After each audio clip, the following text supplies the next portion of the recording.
Hi everyone, welcome to this video. Today we will go through all of the things that we built this week. First, I'm Khalil, I'm building Skills 21. I'm making it more of building in public. So today we are going through three different things. What we built this week in terms of Notion, etc. What is the vision of the company? And finally, how you can be part of this. So for the Notion, what we worked on is based trying to work on the different elements that we have. Started first by the manifesto.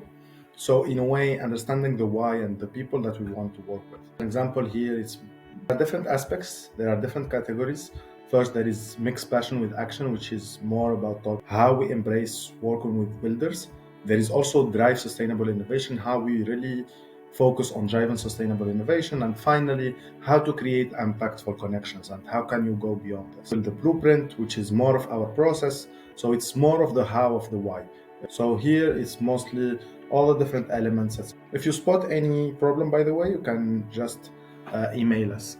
Also, there is even a page for building in public, and we envision this more of kind of episodes. So if you open episode 000, it's mostly like the episode summary. And once we are building this in public, our next episodes will be our roadmap. What are the things that we are focusing on for now? What are the things that we want to introduce later on?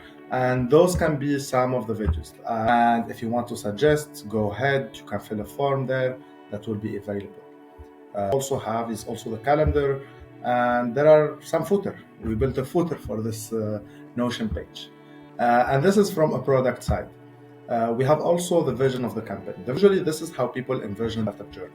Starts by an idea, and then it becomes a whole product market fit. So a product that is meeting the customer needs and also sustainable in terms of revenue. However, there is a catch. It's not really the case. Usually, startups don't work this way. I've been a founder myself, and I've been working with multiple startups, like more than 100 entrepreneurs, and usually it's more of this way. So you have a certain roller coaster, and you find how to stabilize it, and then you go through another thing. And this is usually how startups progress. So this is the real startup journey. Usually along this way, there is no clear decision-making process in how startups should behave, or what should they do, or what the founder should do. This is the vision of Skills 21. This is why we call it the growth company. It's because we want to highlight and to find the best decisions that the entrepreneurs and the startup need to find. So the real question behind this is how can we make entrepreneurship scientific? It's of a social science. It encompasses multiple different things. I've been there. I tried to study this, and usually one of the things that it encompasses is the founder genes. So what are their genes? How their brain works? The other part is also education. Where did the founder go? As an example, if you are graduating out of Stanford, probably you will get funding, whatever the startup would be. If you go to, let's say, an African university, probably not. And there is even a correlation behind this that I studied like 1 year ago. There is also the market. So if your company is operating in a market, let's say US market, probably also it have a success probably it have a link to the success of the company. And finally, the company in terms of co-founders, in terms of employees, in terms of departments, etc., that have also an impact. Investment is even have an impact. I've been always not happy about this. I've been always neglecting this at some point of my life. It makes sense. Investment, if you pour money into a company, it usually flourishes more. Science even showcased this. But also there are other variables. There are other variables that we probably don't know and we probably discover along the way. So what is our approach to this? So you can see it's a very difficult problem to understand. So the approach is mostly built in this way.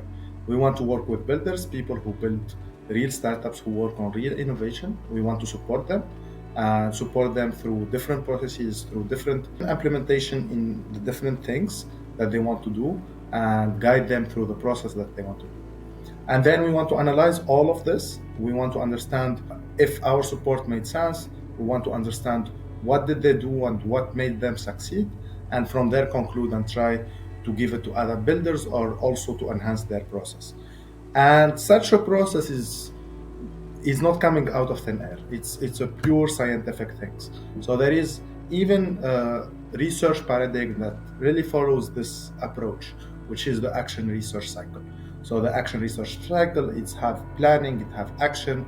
So usually it works with consultants. So you go there, you plan what you want to do, then you implement actions in that company, you analyze how did this work, and then from there you conclude. And then if it's successful, usually it becomes automated. If it's not, usually you want to capture the learning from that. It's also similar to the growth cycle, if you are familiar with that example, but usually this is how it goes. And what we want to implement in all of this is basically to see the impact of the advice, but also see the impact of what the builder have been trying to think about or have been trying to implement. This is not an easy process. It worked before. So if you think about business management have been an area of research that have been flourishing thanks to the action research cycle. So consultants go there, they implement new frameworks like the BCG matrix. This is an example of how this can be done. So the BCG matrix, as an example, the BCG matrix, it's a matrix that exists, that usually showcases how a company should do what they should do with the different things that they have. So the different variables they have. Frameworks exist, but does not exist for startup, but exists more for building and it exists more for management. So from there, what we want to do is mostly focus on that. We want to work with builders directly, and we want to see the implementation of our action and how should it be done. There, see what's successful exactly. And for this, the question now is more for you. We want to build with you. And I think some of you want to build with us. Basically, from there, if you are working on something now, if you are building a company, if you are building something, you can have a call with us. We can help you along the way. The calls are now for free. If you are interested, it's purely like I think it respects most of the time zones because I'm in GMT +1, so it respects both time zones in terms of GMT -8 and GMT +8. But if you have anything that you are working on and you want support with, let's say, PI setting, investment readiness, data room implementation, but also you want to see also work from a strategy perspective on how can you build that, we can support you with that. We are doing this for free for now. What we're gonna do is probably 30 builders by the end of this month. And if you know someone who can be interested, if you are interested, please make sure to fill the calendar. It's just 2 fields. From there, you can take it from there, and we can meet on the other side of the call. So see you soon. If you are interested by joining us, and see you soon if you are interested also by hearing the journey of building this. Yalla, see you.